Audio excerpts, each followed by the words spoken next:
Antes da gente começar a falar do que é que a gente pode esperar nos exames audiológicos e nos exames vestibulares em relação ao paciente com zumbido, a gente tem que entender um pouquinho sobre o que é o zumbido, né? O zumbido, ele é definido como uma percepção consciente de um som sem a presença de uma fonte externa geradora. Quando a gente fala isso, até um paciente que tem ideia do conceito do zumbido, fica uma coisa parecendo, nossa, mas será que eu tô doido? Eu tô ouvindo um som e, na verdade, esse som não existe, não existe uma fonte externa. Durante muito tempo, gente, o zumbido foi tido como uma coisa relacionada à magia, relacionada à aproximação com espíritos. Então, ele é relatado desde o século XVI a.C. e já era tido como uma coisa meio sobrenatural.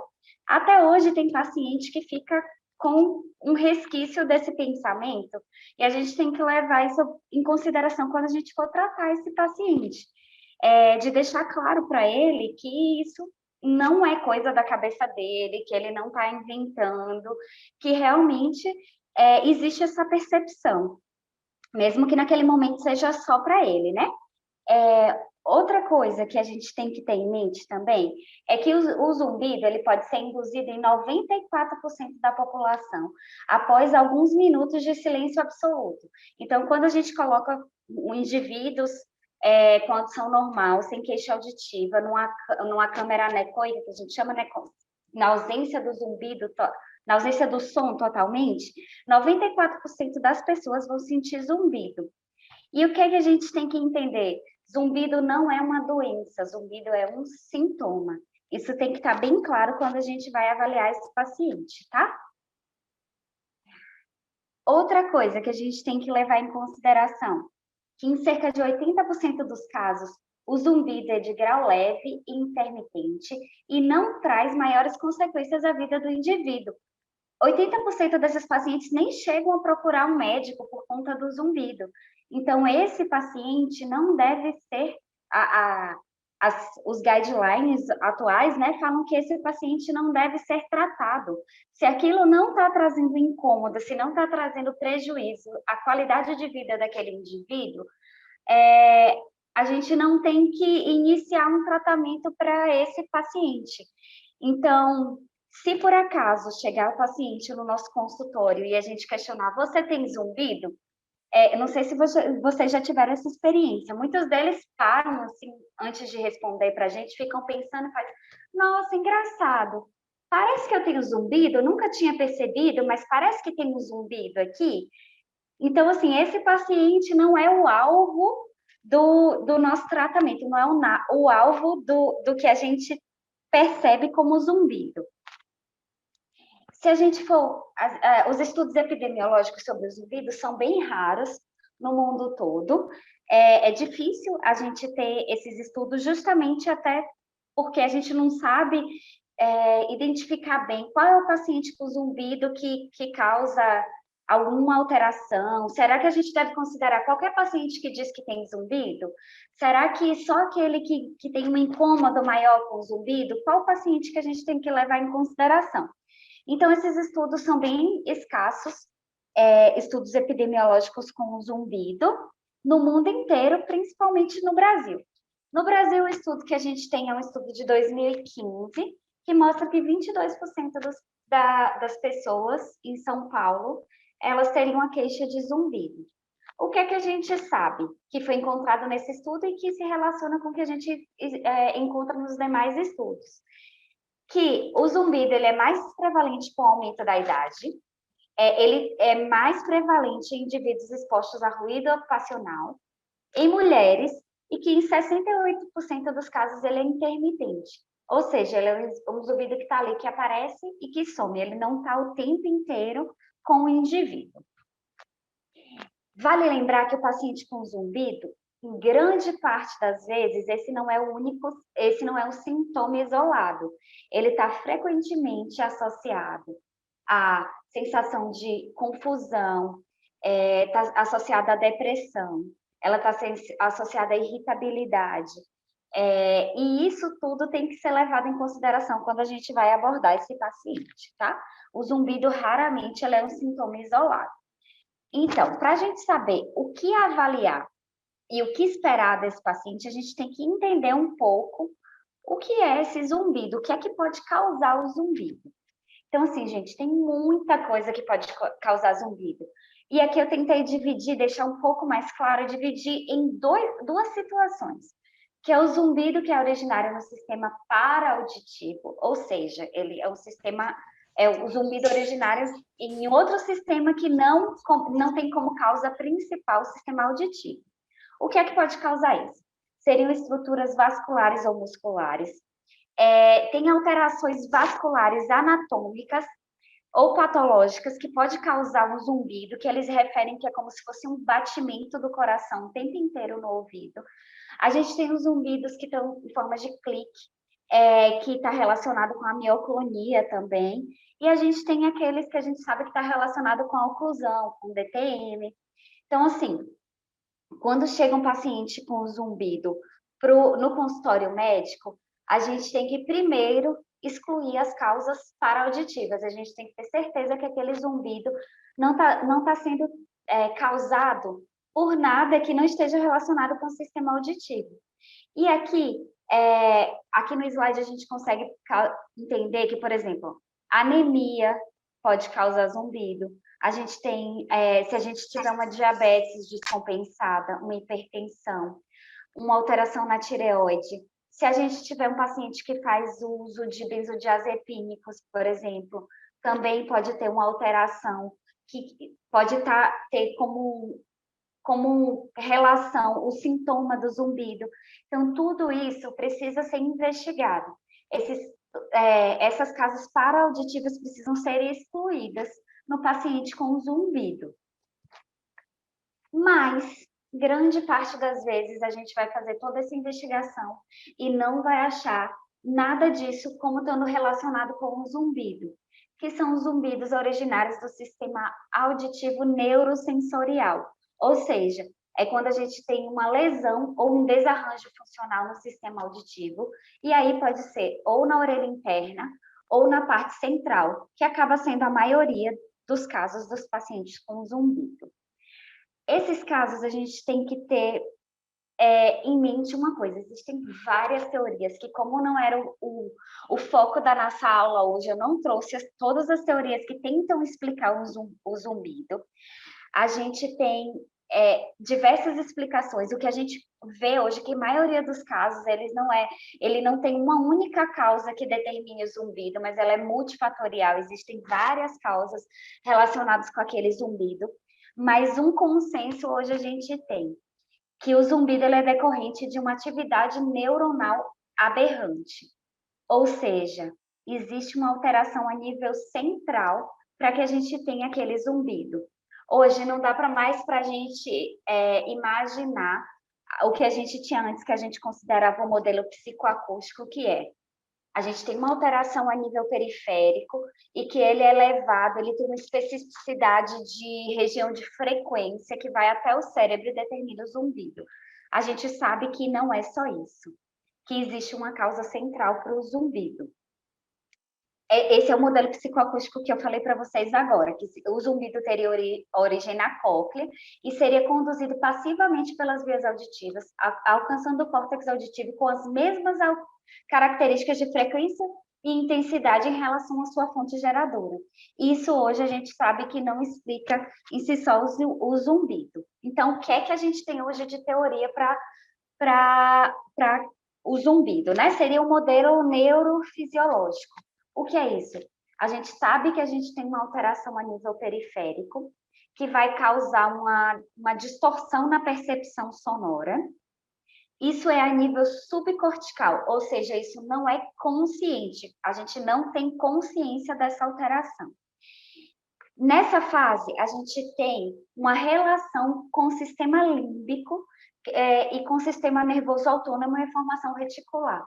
Ou seja, a gente sabe que as nossas emoções, os nossos sentimentos em relação àquela sensação diferente vão influenciar na habituação ou não com o zumbi, com aquele som.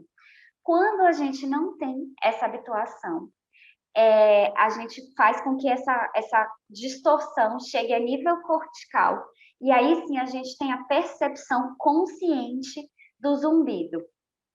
Ou seja, quando a gente está nessa fase, mesmo que o evento negativo não esteja mais presente, por exemplo, mesmo que aquele dano periférico tenha sido resolvido, ele vai evocar o zumbido. A gente fala que é uma medida de associação. Eu vou tentar explicar aqui com um modelo que eles mostram para a gente. Ó. Toda vez que um cachorro ia comer, isso é um modelo feito em laboratório para tentar explicar essa associação, que é a mesma coisa que acontece com o zumbi. Então, toda vez que o cachorro vai comer, a gente toca uma campainha. E aí o cachorro vai e saliva. Com o tempo, quando a gente vai repetindo esse procedimento diversas vezes, a gente vai fazer com que o cachorro salive mesmo na ausência da comida, apenas porque eu toquei a campainha. Então, é isso que acontece com o zumbido. Se esse evento vai se repetindo várias vezes, mesmo que eu resolva aquela alteração periférica, vai ter uma associação negativa com aquele som e o paciente vai ter a percepção do zumbido. Hoje, o modelo de Jastreboff, que é o que mais está sendo aceito em relação ao zumbido, fala que a gente tem 3 fases. A gente tem a geração, que seria a fase coclear, a detecção, que é a fase subcortical, então é quando aquilo não é consciente ainda, mas a gente já tem uma relação com o nosso sistema límbico. Quando a gente não consegue resolver isso a nível subcortical, aí a gente tem a percepção a nível cortical, e aí é o que a gente traz um incômodo, e é o que a gente traz com que o zumbido seja uma coisa negativa. Então, sabendo disso, tendo claro que o zumbido não é uma alteração periférica isolada, a gente tem que imaginar o que é que a gente pode encontrar nos exames audiológicos, tá? Aqui eu fiz uma divisão dos exames da bateria audiológica segundo esse guideline que é do Comitê Multidisciplinar Europeu, sobre como a gente deve tratar os pacientes com zumbido, né? Como a gente diagnostica e como a gente deve tratar. Ele é de 2019.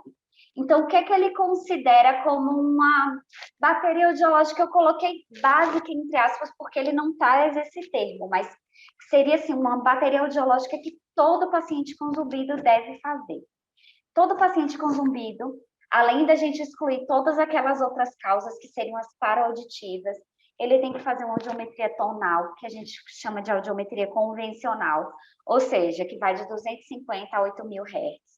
Tem que fazer logoaudiometria, tem que fazer imitanciometria e tem que fazer uma avaliação da percepção do zumbido, que é o que a gente chama de acufenometria. E aqui ele traz qual é o principal objetivo dessa avaliação básica. Seriam excluir as condições médicas tratáveis. O que é que ele traz como condição, como exemplos? Esses exemplos que eu trouxe aqui são os exemplos que ele apresenta lá no artigo.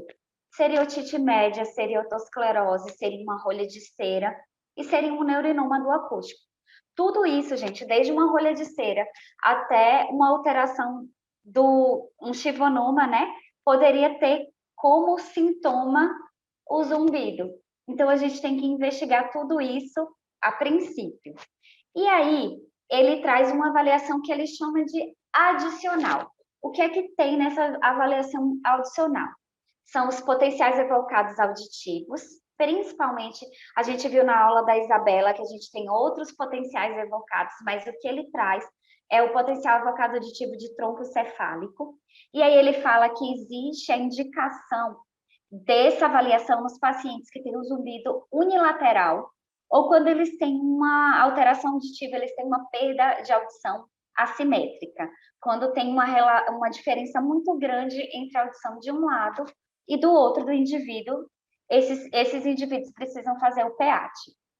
Além disso, ele indica a audiometria de altas frequências, que seria, eu não sei se todo mundo aqui está acostumado com todos esses exames audiológicos, mas é uma avaliação subjetiva da audição, semelhante à avaliação auditiva convencional, só que em vez de a gente avaliar a faixa de frequência de 250 Hz a 8.000 Hz, que a gente faz na avaliação convencional em todo paciente que chega para fazer avaliação auditiva, avaliação audiológica através da audiometria, a gente estende essa faixa de frequência e a gente pega os sons mais agudos. Por que que a gente faz isso? Porque a gente sabe que grande parte dos pacientes com zumbido, eles têm as queixas iniciais nos sons agudos. O zumbido inicia primeiro nessa região, que é a região da base da cóclea, que está relacionado com o pitch mais agudo. Então, toda vez que a gente tiver um indivíduo com o zumbido e a audição normal, diagnosticada através da audiometria convencional, ele sugere que seja realizada uma audiometria de altas frequências. Ele sugere que seja relacionado também, e aqui eu trouxe o termo em inglês, porque a gente até tem a tradução para o português, mas a gente usa, na maioria dos casos, o Loudness Discomfort Level mesmo, a gente usa o símbolo, a terminologia em inglês, que seria basicamente a gente investigar qual o limiar auditivo para desconforto em relação aos sons. A gente vai falar disso um pouquinho mais na frente, vocês vão entender um pouquinho melhor. Além disso, eles sugerem que a gente faça emissões autoacústicas, e aqui ele traz tanto a transiente quanto a produto de distorção, toda vez que a gente tiver uma suspeita de disfunção coclear. Então, se a gente suspeita que a alteração do indivíduo está na cóclea, a gente precisa solicitar as emissões autoacústicas. Quando o paciente, além do zumbido, tem tontura, ele sugere que a gente faça. Eu trouxe exatamente o termo, gente, que ele usa, que eles usam, que é prova calórica e VEMP. A gente vai falar um pouquinho mais na frente, vocês vão entender por que eu falei exatamente do termo que eles usam. E quando a gente tem uma alteração ou no potencial evocado auditivo de tronco cefálico ou no VEMP, ele sugere que seja feita uma ressonância magnética nesses pacientes. Então, essa seria uma avaliação audiológica adicional. Vamos falar um pouquinho de cada um desses exames agora. O primeiro exame que a gente falou lá, que está lá na avaliação audiológica básica, seria a audiometria. Então, a gente sabe que o zumbido, ele está relacionado com a perda de audição. Qual é o padrão ouro para diagnóstico de alteração auditiva? É a audiometria convencional. Como eu não sei se todo mundo tem familiaridade com esse exame, vou explicar rapidinho como é que funciona, mas a gente traz diferentes tons em diferentes intensidades e pede que o paciente, toda vez que consiga escutar aquele som, sinalize para a gente. Então, pode ser levantando a mão, pode ser apertando um botão. A gente avalia de 250 a 8.000 Hz. Seriam sons graves até sons agudos, para ver como é que está a audição do paciente naquela faixa de frequência. O que é que a gente sabe? Que o pitch do zumbido, o que seria o pitch do zumbido? A sensação que o indivíduo tem aquele zumbido. A gente sabe que tem indivíduos que falam assim, o meu zumbido parece um som de uma cachoeira, é mais como se fosse um chiado. É assim, shh. Tem outros que falam, não, o meu zumbido é um apito, então ele é pi. Então, a gente sabe que a relação desse pitch, dessa sensação de frequência que o indivíduo tem com o zumbido, está relacionada com a frequência que o indivíduo tem um maior dano coclear, ou que eles chamam de, aqui é uma tradução, gente, seria frequência de borda. O que é isso? Só para vocês entenderem. Se eu tenho uma alteração auditiva numa faixa de frequência, por exemplo, de 2.000 Hz, eu tenho uma lesão naquela região de 2.000 Hz. A gente sabe que existe a tonotopia coclear e a tonotopia a nível central. Então, se a lesão é naquela região, o meu sistema central tenta compensar aquela lesão periférica e ele faz com que a atividade elétrica naquela região se intensifique. Essa diferença no funcionamento da região, daquela região de frequência, é que dá a sensação de zumbido. Muitas teorias mostram que essa alteração não é exatamente na região de frequência do zumbido, mas seria o que eles chamam de frequência de borda. O que é isso? Que como a gente tem uma lesão naquela região de frequência, o nosso sistema nervoso existe uma plasticidade. Então, a região subjacente, ou seja, a região próxima, começa a ser ativada, ela começa a funcionar de uma maneira anormal. A gente tem um disparo daquela região próxima de maneira anormal. Então, essa seria a região de frequência do zumbido, seria próximo à região onde a gente tem a lesão. Isso, gente, são teorias.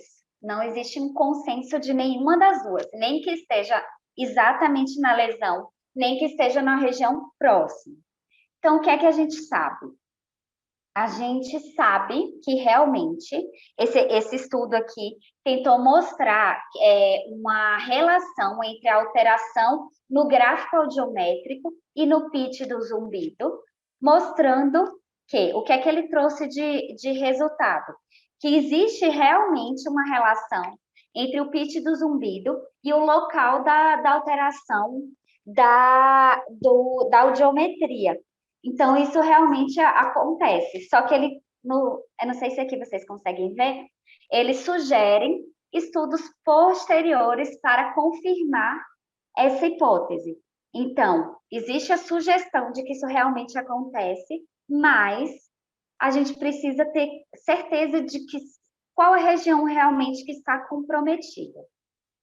Outro estudo também tem o mesmo objetivo, que seria relacionar o pitch do zumbido com a alteração na audiometria em indivíduos com alteração na audiometria tonal, né? E o que é que ele traz como resultado? Que existe uma clara relação entre essa alteração auditiva e o pitch do zumbido. Aqui ele fala que essa alteração está relacionada com aquela região que a gente fala que é de borda, né, com a frequência de borda. Outro estudo de 2009, ele tenta também fazer essa relação. E o que é que ele fala? Aqui já é um dado um pouco controverso, que difere um pouco dos estudos anteriores, que é possível que realmente existe essa relação entre o pitch do zumbido e o audiograma. No entanto, que isso não acontece em todos os pacientes com zumbido, que essa relação só é significativa em determinado grupo de indivíduos, que isso não acontece em todos os pacientes. Agora a gente vai falar um pouco da acufenometria, que seria o outro exame que eles sugeriram como básico, como que a gente precisa fazer em todo paciente com zumbido. Gente, se eu estiver falando, se vocês não estiverem conseguindo entender, quiserem que eu repita alguma coisa, por favor, podem me interromper, tá? Então, a acufenometria é basicamente um exame de comparação pareada. E hoje ele é considerado o método mais confiável de medição do zumbido. O que acontece com o zumbido? O paciente chega ao consultório, fala para a gente, doutor, eu tenho um zumbido, mas a gente não consegue ouvir aquele zumbido. Aquele zumbido não é percebido pelo examinador. Então, o que é que a gente faz? A gente tenta quantificar aquele zumbido, a gente tenta mensurar para tentar entender como é o zumbido daquele paciente. Como é que a gente faz isso? A gente investiga o pitch, que é justamente a frequência do zumbido, a sensação de frequência. A gente quer saber se ele é um zumbido mais grave ou mais agudo. A gente quer saber o loudness. O loudness é a sensação de intensidade. Como que meu paciente sente esse zumbido? Ele é mais baixo? Ele é médio? Ele é um zumbido bem alto, ou seja, um zumbido bem forte? como que esse paciente tem essa relação, essa sensação de intensidade do zumbido. A gente precisa saber se esse zumbido ele é mascarado, ou seja, se eu consigo colocar um som naquela orelha que o paciente refere o zumbido, que vai fazer com que que o paciente deixe de referir aquele zumbido, que faça com que ele não perceba mais que aquele zumbido está ali, e se a gente consegue inibir esse zumbido. Então, vamos falar um pouquinho de cada um deles. Para fazer a avaliação do FIT, a primeira coisa que a gente tem que saber é como é que o seu zumbido é. Ele é mais um chiado ou ele é mais um apito? Isso vai determinar o som que a gente vai apresentar para o paciente. Se ele diz que é um apito, a gente vai apresentar um tom puro, que é mais parecido com um apito. Se ele diz que é um chiado, a gente vai apresentar um neural band, que é um som que se aproxima um pouquinho mais com aquilo. Gente, eu tô falando que se aproxima um pouco mais, porque raramente a gente consegue apresentar um som para o paciente e o paciente falar, é esse, é exatamente igual ao meu zumbido. Isso é muito difícil. A gente consegue saber mais ou menos com o meu zumbido do paciente. Justamente porque muitas vezes ele não tem só uma característica. Ele muda, tem paciente que fala assim pra gente, tem hora que ele parece um chiado, tem hora que ele tá mais um apito, tem hora que ele é um apito um pouco mais grosso, tem hora que ele é um apito um pouco mais fino. Às vezes eles referem que tem 2 tons simultâneos lá no zumbido. Então isso tem que ficar claro para o paciente, que a gente não vai chegar exatamente ao som do zumbido, mas que a gente quer se aproximar, tá? A apresentação precisa ter uma duração eu preciso ter certeza que o paciente teve uma apresentação por um tempo suficiente para ele perceber aquele estímulo e precisa ser uma intensidade que o paciente escute. Então, eu tenho que ter certeza que ele está conseguindo ouvir aquele som. Como é que a gente faz? Só para vocês terem uma ideia, que eu não sei se todo mundo já fez esse exame, se sabe como é. A gente vai apresentando um som mais grosso e um som mais agudo. Então, bom e pi. E aí a gente pergunta, seu zumbido parece mais com o primeiro ou com o segundo som? Aí ele vai falar, gente, não, parece mais com o segundo, ele é um som mais fino. E aí a gente vai mudando. Então, o que a gente apresentou primeiro, ele vai se tornando um pouco mais agudo, até que a gente chegue numa faixa de frequência bem estreita e que o paciente consiga, não, meu zumbido é mais ou menos assim. Então, a gente conseguiu perceber qual a frequência do zumbido. Depois que a gente percebeu a frequência do zumbido, a gente quer saber a intensidade. Então, a gente vai... Isso aqui, gente, que eu coloquei nesse balãozinho, é justamente como que a gente precisa falar para o paciente. Então, é exatamente assim, ó. Vamos procurar determinar qual a intensidade aqui o senhor ouve o seu zumbido, utilizando como termo de comparação esse som. E aí a gente apresenta justamente o som que ele falou que parece com o zumbido. O que pretendemos é que você nos diga se o zumbido é mais alto ou mais baixo do que esse som. E aí a gente vai modulando essa apresentação até que ele diga, não, é isso, meu zumbido é mais ou menos nesse volume. E aí, a gente precisa ter a percepção de que aquela resposta tem que ser apresentada em decibéis nível de sensação. O que é isso, gente? Se o paciente me disse, eu apresentei o som lá em 40 dB, e o paciente me disse que é aquela a intensidade que ele escuta o zumbido, mas a audição dele está em 20 decibéis, significa que a sensação que ele tem é de 20 decibéis, ou seja, é o 40 que eu apresentei menos o 20 que ele consegue escutar. O 20 é o mínimo que ele consegue ouvir. 40 foi o que ele disse, não, meu zumbido é isso. Então, a sensação que ele tem é de 20 decibéis, de nível de sensação, tá? A gente não pode confundir com o limiar audiométrico do paciente, que seria nível de audição. A mascarabilidade, ela precisa ser ipsilateral, tem que ser do mesmo lado que o paciente refere o zumbido, tá? Então, a gente coloca um chiado e a gente vai aumentando o som aos poucos, até que o paciente fale assim, não, agora eu não estou mais ouvindo o meu zumbido, não, eu só estou ouvindo esse chiado que você colocou. A gente consegue dizer que naquele momento o zumbido foi mascarado. Ele deixou de perceber o zumbido e passou a perceber só o chiado que eu estou apresentando.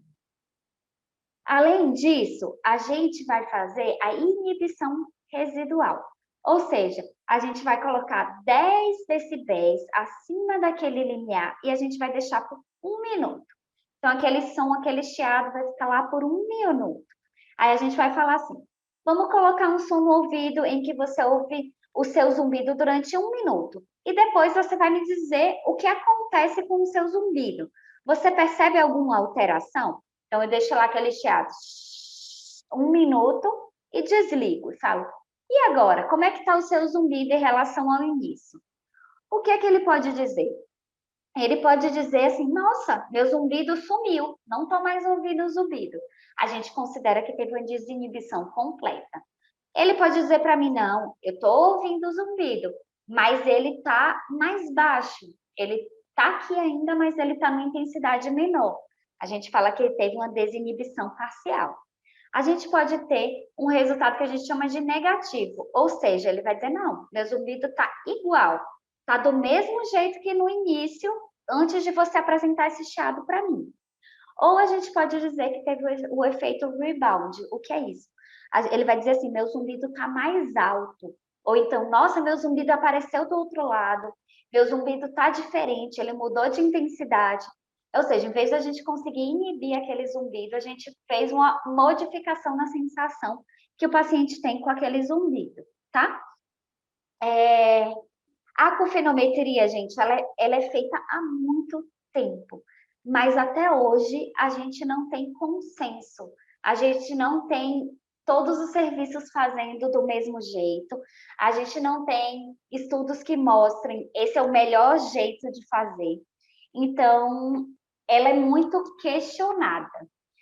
O que é que esses últimos guias, esses últimos guidelines trouxeram para a gente? Que a gente deve continuar, assim, fazendo a acufenometria, porque ele é o único exame que a gente consegue mensurar de forma objetiva o zumbido. E isso é muito importante quando a gente pensa em evolução do paciente. Então, eu consigo fazer uma acufenometria no paciente, eu proponho um tratamento para ele, e eu faço uma nova acufenometria, e aquilo fica palpável para o paciente, ele consegue perceber o que é que aquela terapia trouxe para ele. Se a gente teve uma modificação no zumbido ou não. Isso torna mais objetivo. E isso para o paciente com zumbido, lembrando que a gente tem um paciente, é assim, quem trabalha com paciente com zumbido sabe, a gente tem um paciente instável, a gente tem um paciente emocionalmente abalado. Então, trazer isso, quantificar isso é muito importante na condução daquele paciente, tá? Então, o que é que a gente tem, né? Que a gente tem esse estudo da PLOS ONE, que fala que esse reteste do pitch foi confiável, ou seja, se eu faço essa avaliação em diferentes momentos, o meu paciente consegue responder de forma objetiva para aquilo, ele consegue ter uma sensação semelhante dos dois lados, e ele fala que tem uma especificidade, uma sensibilidade com a presença do zumbido. Então, ele traz que esse é um exame útil no paciente com zumbido, que a gente deve sim continuar fazendo ele. O que a gente tem de mais questionável nesse exame, por isso que eu trouxe esse artigo, é justamente o loudness, ou seja, a intensidade do zumbido. O que é que a gente sabe? Esse exame ele pesquisou a intensidade do zumbido com esse método que a gente acabou de ver e com o que a gente chama de escala visual analógica, ou seja, de 0 a 10, como é que está o volume do seu zumbido agora?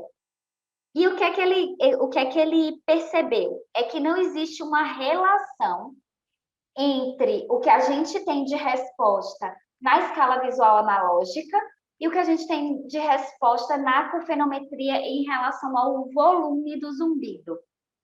Por que isso, gente?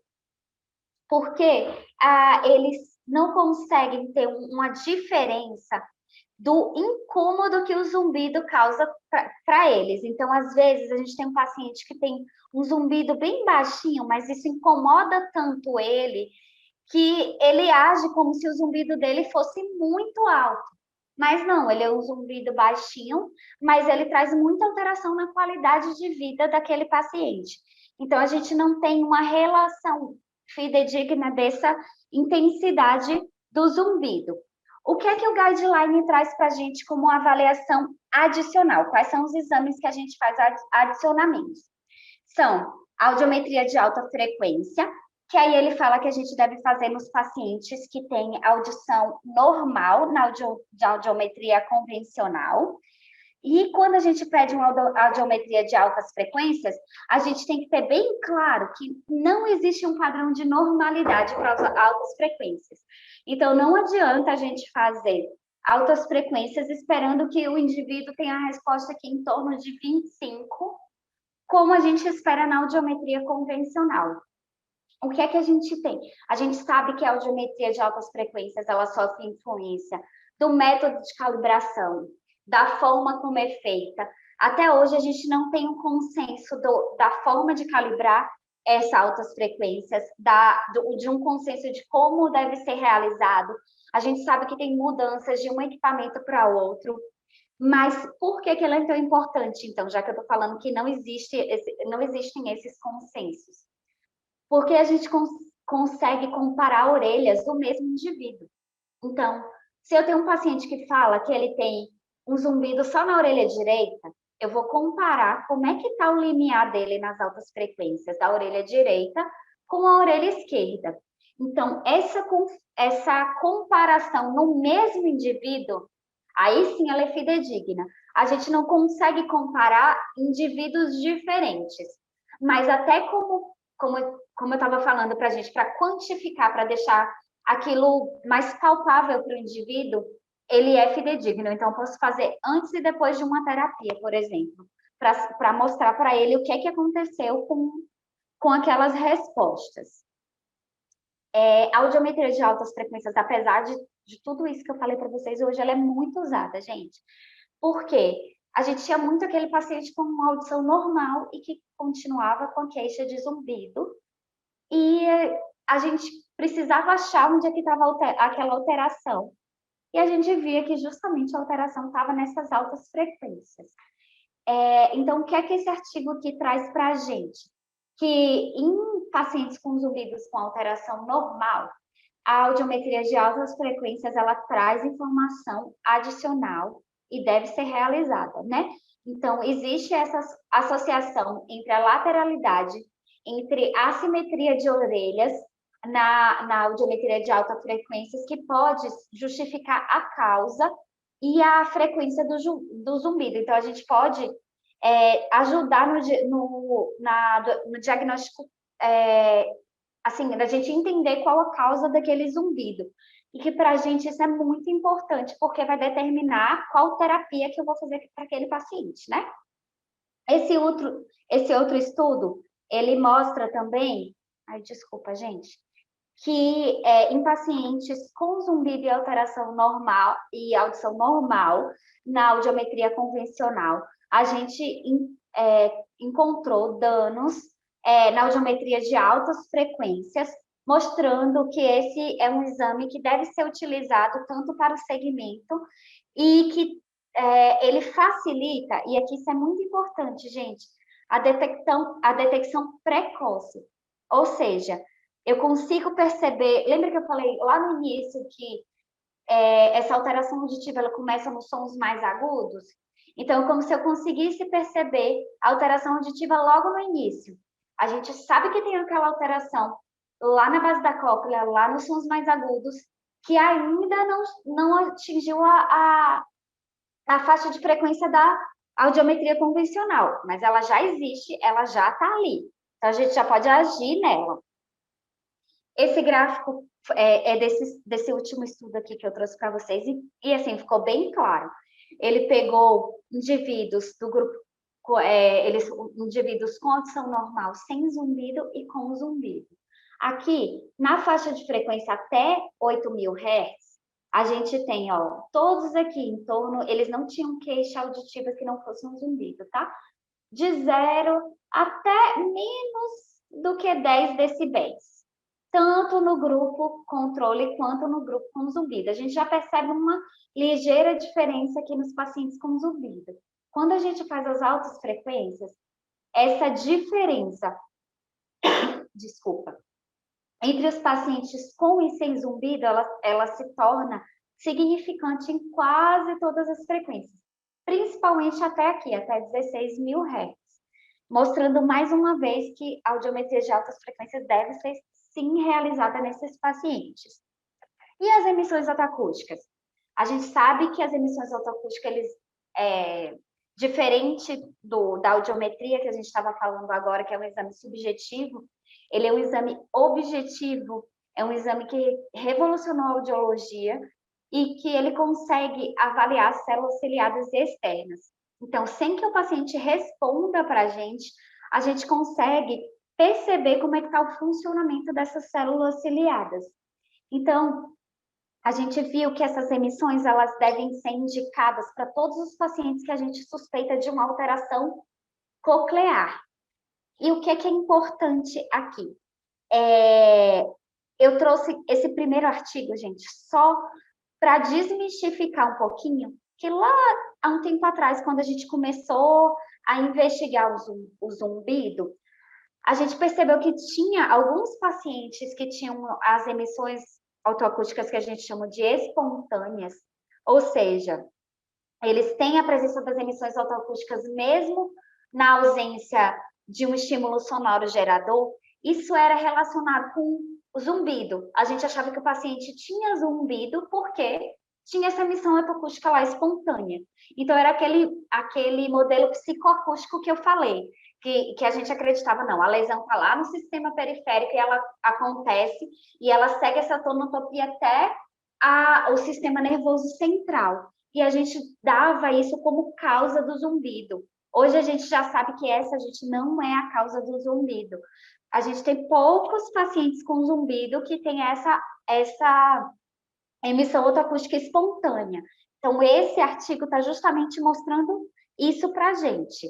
Mas, porque se a gente sabe que não está relacionado com essas emissões espontâneas, por que a gente pede, então, uma avaliação das emissões autoacústicas nesses pacientes? Porque, gente, a gente sabe que... Lembra aquele paciente com zumbido e audição normal? É o que fica lá aquela coisa com a gente que a gente fala, meu Deus, esse paciente não tem perda de audição. E mesmo assim ele tem uma queixa de zumbido que provavelmente está relacionado com o sistema auditivo e agora não consigo encontrar qual a origem disso. E as emissões autoacústicas podem ajudar a gente. Por quê? A gente sabe que antes da gente ter uma alteração auditiva que cause alteração a nível de audiometria convencional, essa alteração já pode ser percebida a nível de emissões autoacústicas.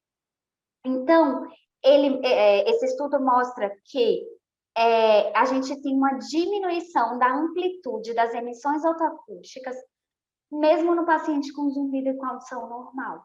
Ou seja, é mais uma coisa para a gente ter como detecção precoce. A gente já sabe que tem uma alteração sensitiva periférica que está sendo a causa daquele zumbido e que ela ainda não causou nenhuma alteração a nível de audiometria convencional. Aqui, esse estudo, gente, mostrou para a gente que esses níveis, que essa amplitude em pacientes com zumbido, ela é menor do que os pacientes que têm audição normal e não têm zumbido. Só confirmando isso que eu acabei de mostrar para vocês. Um dado importante que esse estudo aqui trouxe para a gente também, gente, é que esse paciente com zumbido, às vezes, ele tem uma emissão autoacústica que a gente chama de flutuante. Às vezes ela está melhor, às vezes a amplitude diminui um pouco, às vezes a amplitude aumenta, às vezes a amplitude diminui.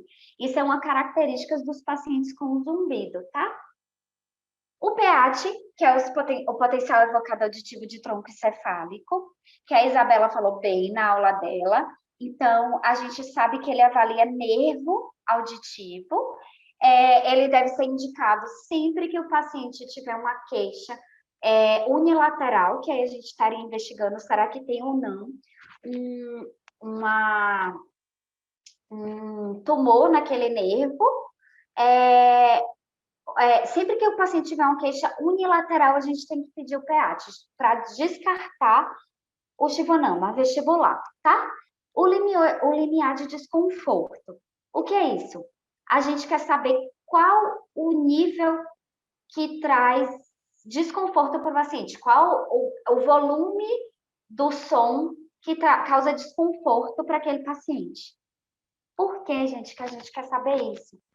Está muito relacionado com a hiperacusia e as paracusias que estão relacionadas com o zumbido.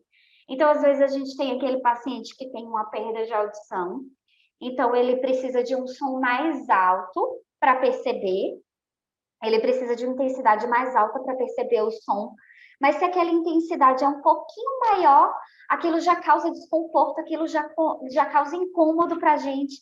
É aquele que o paciente fala para a gente, ai, ele não escuta nada. Você fala, ele não está escutando. Quando você fala um pouco mais alto, ele fala, ai, tá bom, mas também não precisa gritar. Tá me incomodando isso. Então, a gente investiga como é que tá esse desconforto com o paciente com sons altos, né? Lembrando daquele nosso paciente com zumbido, que tem muita dificuldade de... Você vai fazer esses exames, tudo ele fala assim, mas isso não vai piorar meu zumbido não, né? Mas isso não pode mais causar mais lesão do que já está causando no meu ouvido, não. Então, ele fica sempre questionando para a gente se aquilo não vai piorar o sintoma dele. Então, a gente tem que deixar bem claro que o som vai ser forte, que o som vai ser intenso, que vai causar um desconforto, mas que isso não vai causar uma piora na queixa dele. Como é que a gente descreve isso? A gente pode tanto marcar numa tabela e dizer qual foi o nível de desconforto, lembrando que em pacientes com audição normal, ou seja, com até 25 decibéis, a gente espera que a intensidade que causa desconforto nele seja em torno de 100 decibéis, tá? Ou a gente pode marcar com esses tracinhos, sendo que em vermelho a orelha direita, em azul, orelha esquerda.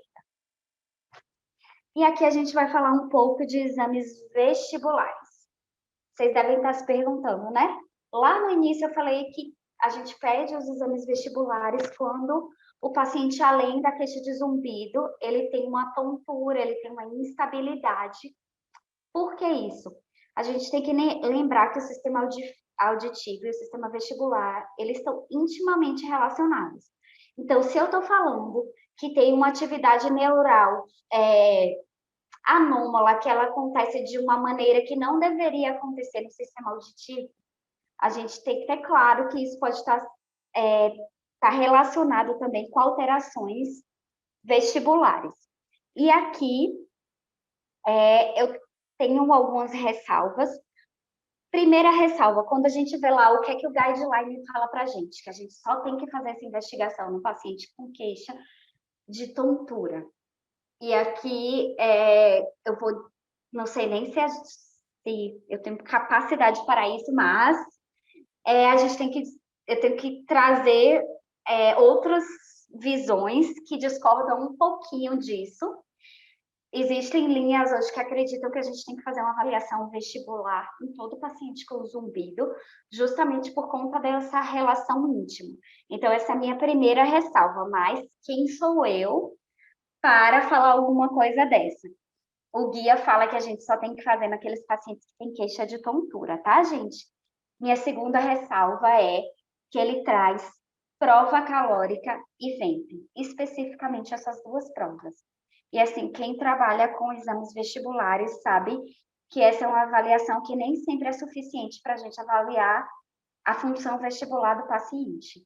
Então, minha não posso nem falar, só um comentário, assim, que talvez só esses 2 exames não seriam suficientes para a gente fazer essa avaliação vestibular do paciente.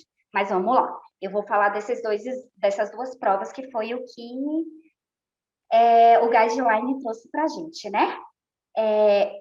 Minha ressalva, só para deixar assim claro, não é só minha.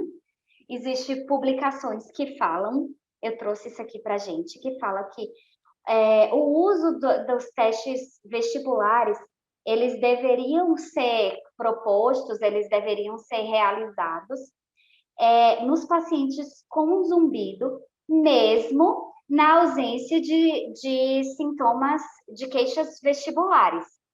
Por que isso, né? Porque muitos pacientes com com o sintoma de zumbido, eles têm exames vestibulares alterados, mesmo na ausência da queixa vestibular. Então, assim, esses autores sugerem que mesmo o paciente que não tem queixa de zumbido, de instabilidade, desculpa, de zumbido não, de instabilidade de tontura, mas que tenha queixa de zumbido, eles devem fazer uma avaliação otoneurológica completa, tá? Esse outro artigo, ele fez uma avaliação vestibular, da função vestibular, segundo o artigo, gente, nos pacientes que só tinham zumbido. Então, eles não tinham queixa de tontura, mas eles tinham zumbido. O que é que ele chegou como conclusão? Que existe uma relação entre os pacientes que têm, os pacientes que têm zumbido, eles têm uma alteração na prova calórica, eles têm mais alteração na prova calórica do que aqueles pacientes que não têm zumbido. E ele traz aqui que o zumbido, nesse caso, pode ser o primeiro sintoma de uma disfunção vestibular. Lembrando aqui que também esse estudo ele fez avaliação da prova calórica única e exclusivamente. E trouxe como resultado como se fosse da função vestibular como um todo, tá? E aqui foi mais uma curiosidade mesmo, porque quando eu estava pesquisando os artigos, eu achei esse artigo muito interessante, que fala qual é o questionamento dele. Se o zumbido está relacionado com toda aquela região que a gente falou de subcortical e cortical, que é a mesma região que a gente está estimulando durante a prova calórica, então será que quando a gente está fazendo a estimulação da prova calórica, a gente tem uma modulação do zumbido? Então, será que o zumbido muda por conta da estimulação da prova calórica? Mas o que é que ele chegou de resultado? Que os achados deles indicam que não existe influência da estimulação da prova calórica na percepção do pitch e da intensidade do zumbido, tá? Então, que essa prova calórica não conseguiria modular esse zumbido. Aleluia, a gente não está te escutando. Oi, e agora, vocês estão me ouvindo? Oi, vocês estão me ouvindo? Aí, voltou. Ah, tá. Thaís, onde vocês não conseguiram me ouvir? Até aqui A vocês gente, ouviram? sim, a gente escutou. Começou se Pronto. falando que tinha visto esse artigo, tudo, mas aí de repente parou, eu não sei por quê. Ah.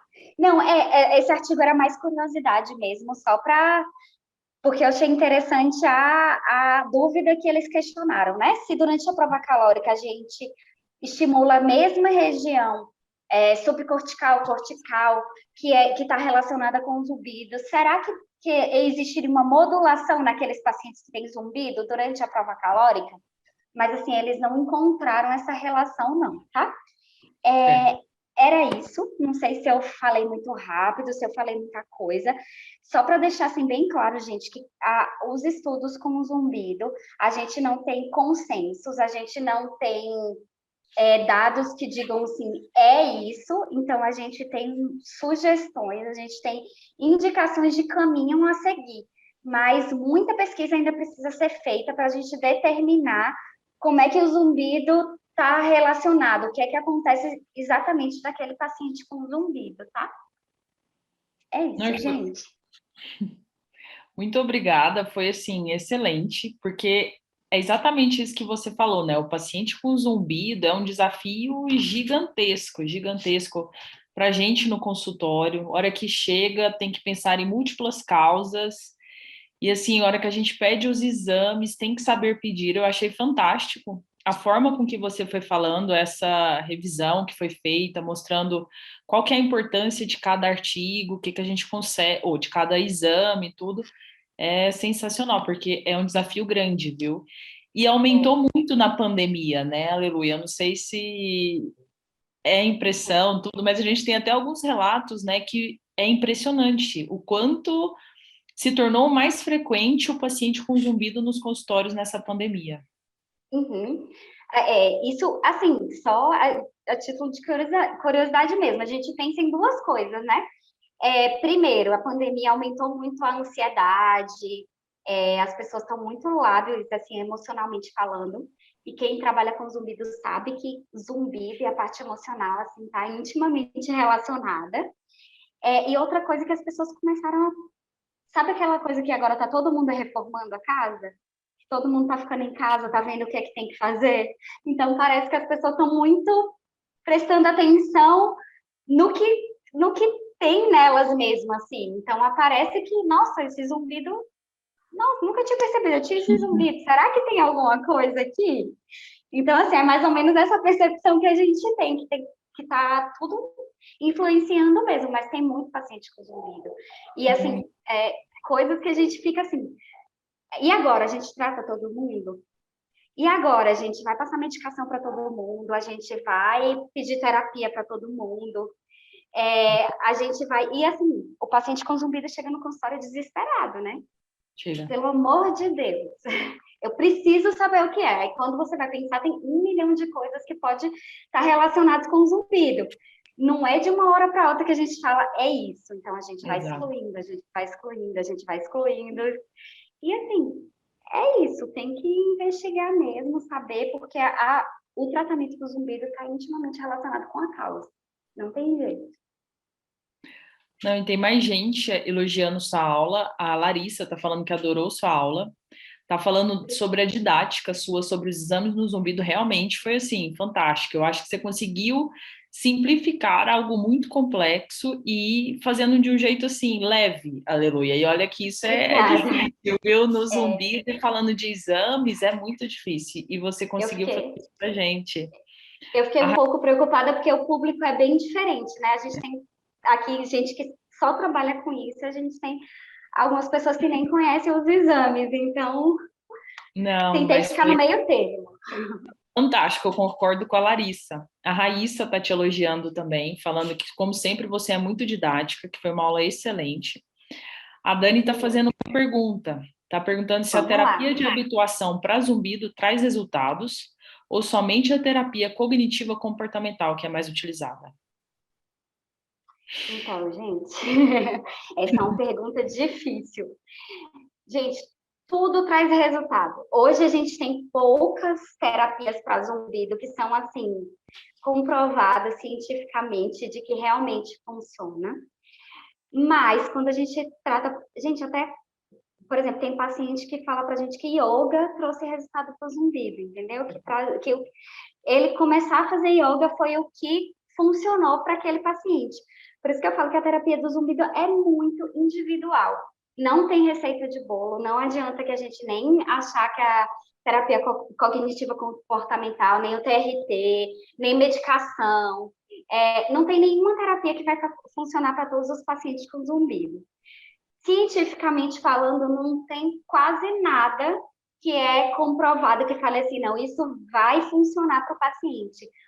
Mas, assim, na experiência clínica, acho que a Thais pode falar assim, melhor do que eu, funciona, gente. Funciona. Tanto uma quanto a outra. As duas funcionam se a gente souber indicar para os pacientes que realmente estão precisando daquela terapia. E funcionou mesmo, viu? Chega paciente que fala assim: ah, comecei a fazer algo, sabe, que a gente achava que não ia ter resposta nenhuma e melhorou muito. Eu só falo, né? Mantenha, É isso aí. porque. Funcionou, continua. Mas é bem isso, eu concordo com você. A Dani tá falando que foi sua caloura. E tá te elogiando também. Tem, Ai, que legal. tem uma pergunta da Débora, ela está elogiando sua aula primeiro, e está falando se tem alguma consideração sobre sistema eferente. Aleluia. Tem sim, tem. A gente sabe que o sistema eferente é aquele que modula a percepção do zumbido, né? Então, a gente hoje tem a gente faz muito teste contralateral. Ou seja, a gente coloca, por exemplo, emissões acústicas de um lado e a gente coloca um ruído do outro, porque a gente espera que tenha uma modulação daquela resposta de um lado por conta do outro. Sempre que a gente está pensando em audição, a gente não pode pensar que só um lado está funcionando. Um lado está funcionando porque o outro está sendo modulado. Então, tem sim, o sistema eferente está relacionado. A gente sabe que essa pode ser uma das causas do zumbido, sim. Também, gente, eu sei que a gente fica meio angustiado, assim, que nada é definitivo. Então, não dá para dizer que a única causa é o sistema eferente, mas que está relacionado, tá. E que a gente precisa investigar ele, sim. Com certeza, né? É. Muito obrigada. Tem mais alguém, gente, que queira fazer alguma consideração, alguma pergunta? Aproveitando, né, o momento. Acho que não, aleluia. Muito obrigada de novo pela sua aula, que foi maravilhosa. Obrigada, gente. Obrigada por tudo. Imagina. A gente vai dar seguimento, então. Ó, estão só te agradecendo. Soraya agradecendo. Hoje o projeto seria da Carla, mas eu acho que eu vi o e-mail e ela não está aqui com a gente, tudo. Acho que ela nem vai conseguir fazer essa disciplina. Então, a gente não vai ter essa parte do projeto. Nós podemos partir para a apresentação dos artigos, e pelo menos do que eu tenho aqui do cronograma, o primeiro artigo a ser apresentado é pela Gabriela. Não sei se ela está aqui. Deixa eu dar uma olhada. Eu acho que não. Eu acho que a Gabriela não está aqui na sala também. Tem uma Gabriela Borges, Thaís. Doutora Thaís, ela estava na sala mais cedo. Acho que pode ter tido algum problema técnico, saiu, mas ela estava aqui na sala mais cedo. Qualquer coisa a gente passa, a outra aluna é a Jordana, e qualquer coisa a gente volta na Gabriela depois. A Jordana está aqui, ela não tá? voltou, ela voltou. Gabriela. Oi, Gabriela.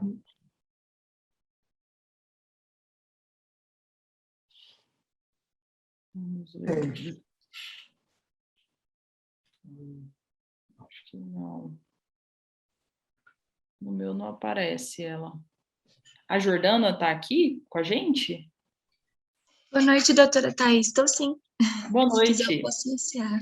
Por favor. Tá bom. Vou fazer o compartilhamento. Ótimo.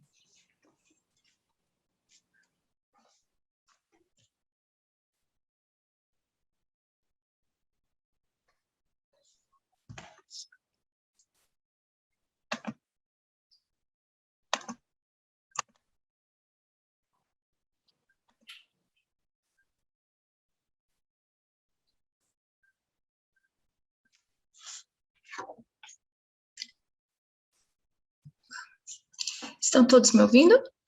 Sim, Jordana. Tudo certo. Boa noite a todos.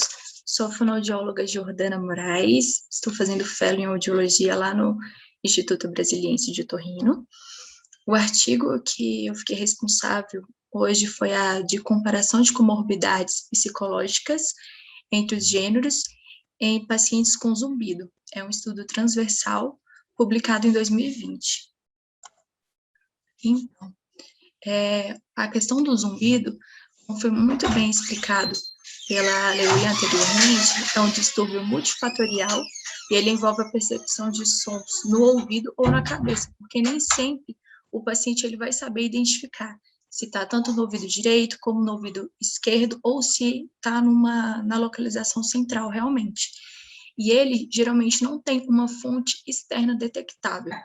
A etiologia dele é heterogênea, podendo vir de danos cocleares, sendo decorrente também da idade ou do uso de drogas ototóxicas, doenças inflamatórias e também da perda auditiva.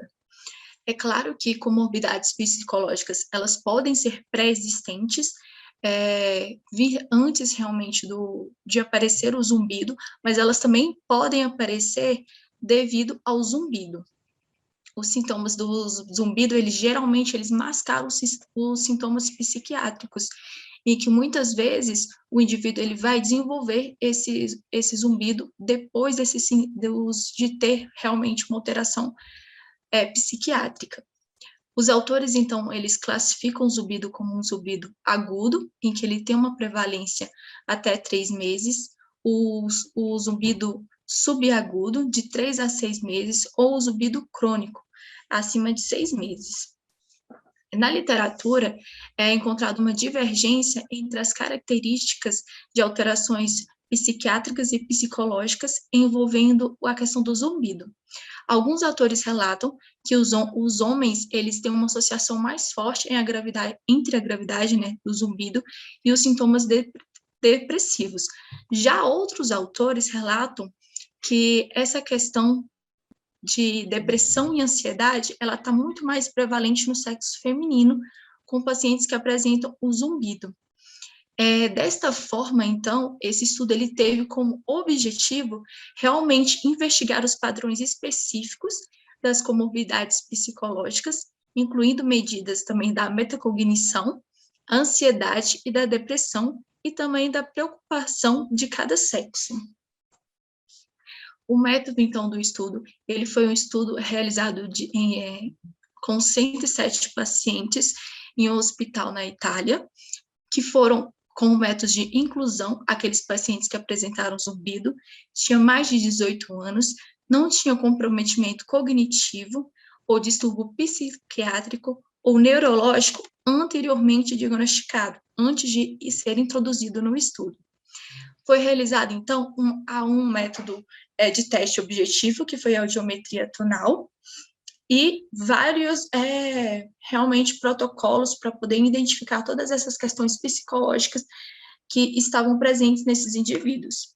Então, o primeiro protocolo que eles citam foi o exemplo do histórico de caso do zumbido, que é o TSCH, é um protocolo que tem 35 itens que visam investigar o histórico pessoal realmente, tanto de dados pessoais, como a questão do zumbido, qual a característica desse zumbido, também as condições relacionadas, se tem a questão da deficiência auditiva associada, se tem a questão da vertigem, tontura presente, se tem dor de cabeça, e também se está relacionada a DTM, que seria o distúrbio da articulação temporomandibular.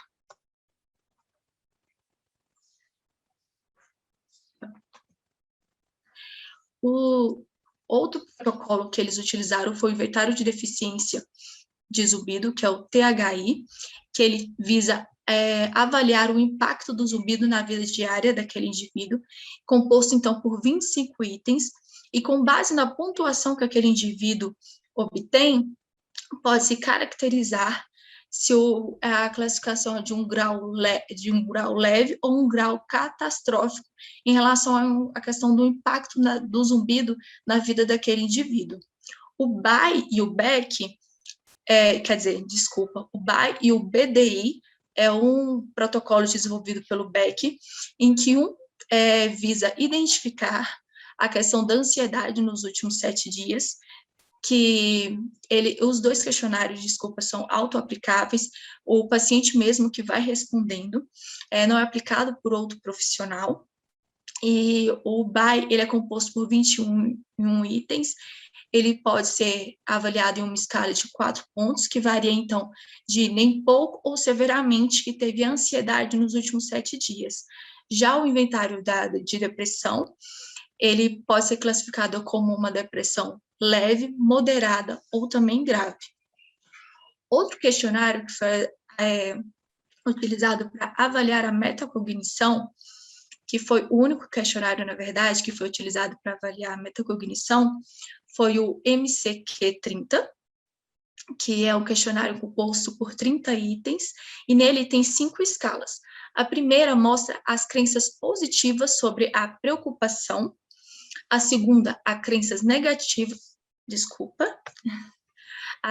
negativas sobre o controle de pensamento. A terceira escala é a confiança cognitiva daquele indivíduo.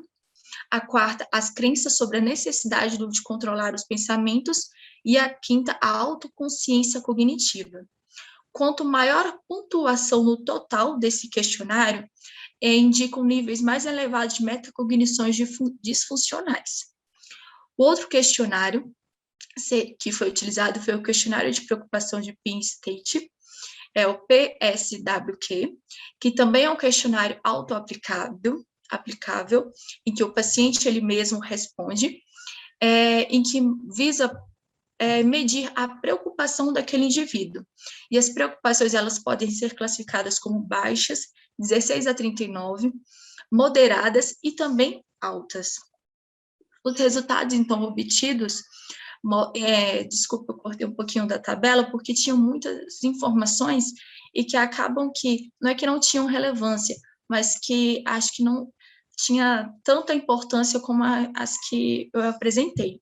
Nessas duas primeiras linhas, nessas primeiras colunas, na verdade, está apresentada a questão do sexo masculino, e nessas duas colunas estão presente a questão dos dados do sexo feminino. O que foi encontrado, então, de relevância?